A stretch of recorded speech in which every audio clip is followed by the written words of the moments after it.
Yan, dito naman tayo guys mag-a-update sa Maestranza naman dahil may panibagong project na naman po ginagawa dito para sa drainage system po. So panibagong improvement, ayan, redevelopment dito po sa area po ng Maestranza.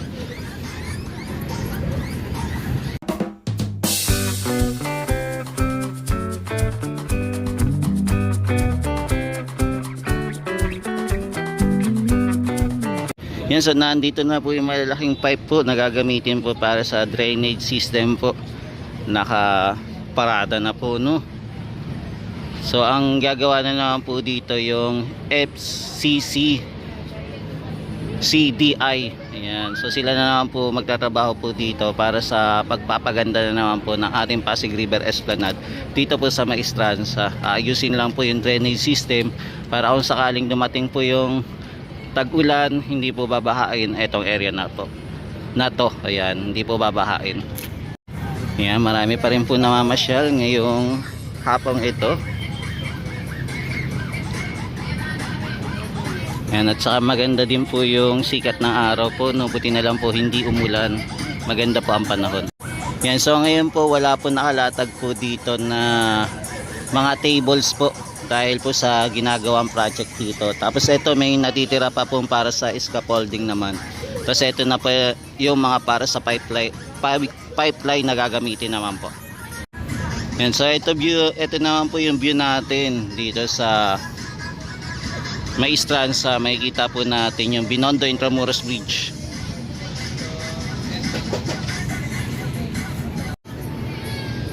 Yan, di bali pinagbabaklas na po nila ito mga paver stone natin or yung mga brick para maglalatag po sila ng pipeline po dito. Ito, kumbaga huhukayin pa tong mga kalupaan dito, no, para maayos po nila. Tapos naglagay na din po sila ng metal pins pangharang din po para hindi po makaistorbo dito sa ating mga nagtitinda sa kiosk po.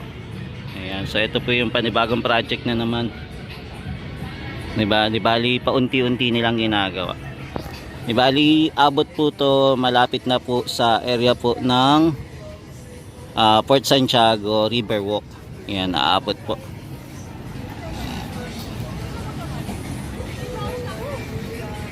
Yan, sa time check po natin ngayon ay 6:02. Ngayon po ay March 19, 2026. Yan, panibagong update po tayo ngayong hapong ito. Kahit paano po, meron pa naman pong araw kaya nakikita pa rin po natin yung paligid dito po sa area po ng Maestranza po muna tayo. Then silipin din po natin yung area din po sa dulo po, yung Port Santiago. Tingnan natin kung meron pong panibagong update doon. Yan, so ito po yung pasyalan natin ngayong hapon.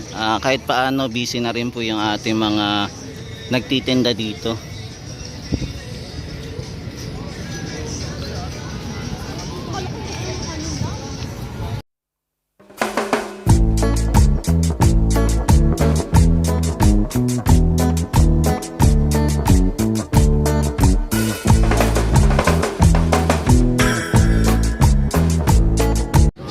Yan, ito na po nakikita natin na naka-extension po papunta po doon sa kabila. Bali ito po yung magiging supporter po para hindi po umalog etong ginawa nila na pangharang po or metal pins na binakuran para tuloy-tuloy po ang kanilang paggagawa dito sa area po ng Pasig River Esplanade Maestranza para sa gagawing drainage po. Ayan, kaya po may harang. Yan, di bali mga paver stone po or yung mga brick po tinabi po muna nila para magamit po sa susunod pagkasakaling matapos na din po itong project. Yan, tingnan natin kung ano po yung kakalabasan ng kanilang pag-aayos po ng drainage.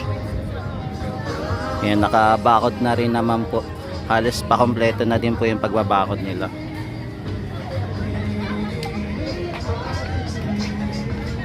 Yan, punta din po tayo sa area po ng Port Santiago Riverwalk din. Silip din tayo. Yan, dito po pala sa dulo, nakapagsimula na din po pala sila mag-ukay. Tapos makikita na din po natin yung mga tubo-tubo, no? Yan, sa mga wirings dito. Tapos nakapaglagay na din po sila ng nakapaglagay na din po sila ng trapal. Di bali hindi na po sila naglagay ng metal fencing. Ang nilagay na lang po nila trapal para matakpan po etong ginagawa nilang project, para hindi po makaistorbo sa ating mga kababayan. So eto na po, hanggang dito po yung ginawa nila para sa drainage system na ginagawa po. Ayan, no. So ongoing pa rin po yung pagtatrabaho po dito para sa Pasig River Esplanade. Panibagong improvement na naman po yung ginagawa ngayong March po, kalagitnaan na po ng March. Ito po, tuloy-tuloy pa rin po yung pagtatrabaho nila. Ayan, mukhang pahinga po sila ngayon.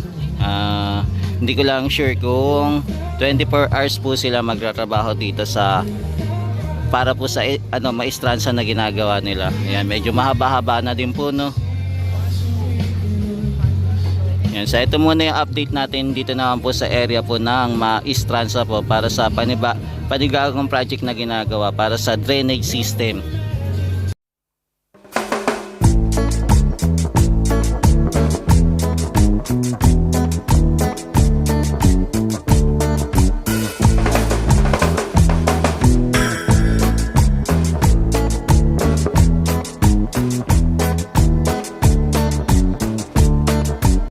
Yan, for the meantime pala guys, dito pala nilalagay nila yung mga table, no, para kung sa mga kakain.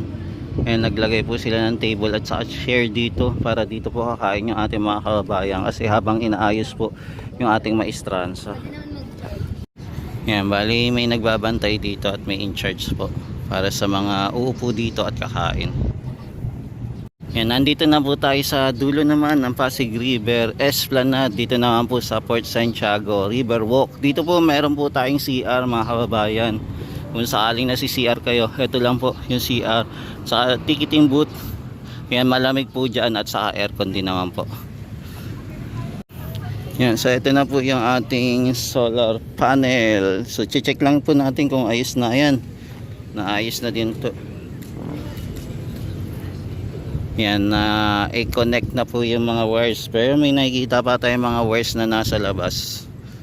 Yan, so connected na po to, na ayos na. So meron na pong connection para sa power po. Yan, silipin natin kung gagana na po ito.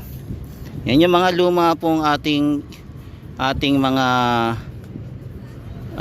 floodlight dito, yung maliliit, ginagamit pa rin po nila.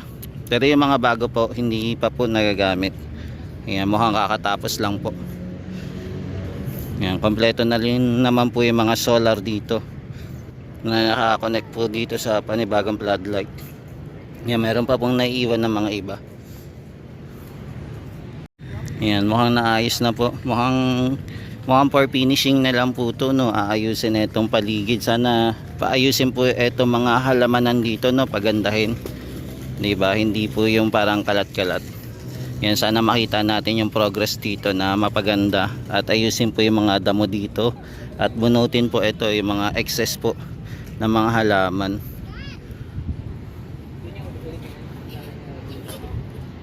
Yan, so dito po tayo sa pinakadulo po ng Pasig River Esplanade. Yan, kompleto na po itong ating floodlight na malaki. Ito po, naayos na. Meron na pong connection para sa power po. Yan, sa panibagong floodlight na po ang gagawin. Baka siguro bukas, baka tapos na to. Baka connected na po lahat sa power, sa solar panel system na ginawa po dito sa Port Santiago River Walk. Yan.